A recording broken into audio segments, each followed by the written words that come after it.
অজু করার পর হঠাৎ দেবর বা কোনো পুরুষের সামনে এসে গেলে কি আবার অজু করে সালাত আদায় করতে হবে? দেবর কিংবা কোনো গায়রে মাহরাম যার সঙ্গে দেখা দেওয়া হারাম, তার সঙ্গে যদি অজু করার পর দেখা হয়ে যায় তাতে অজু ভঙ্গ হবে না, বরং অজু আপন অবস্থায় থাকবে।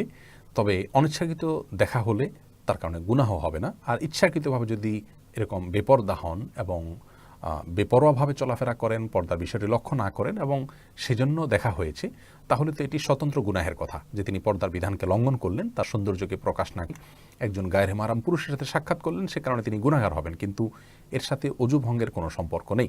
অজু ভঙ্গের সম্পর্ক হলো অজু ভঙ্গের কোনো কারণ পাওয়া যাওয়ার সাথে, যেমন পেশাব করেছেন কিনা, মলত্যাগ করেছেন কিনা, বায়ু নির্গত হয়েছে কিনা, ঘুমিয়েছেন কিনা। অজু ভঙ্গের কোনো কারণ যদি পাওয়া না যায় তাহলে গায়রে মাহরাম কোনো পুরুষের দেখা হয়ে গেলে যে আবার অজু করতে হবে এমন কোনো কথা নেই।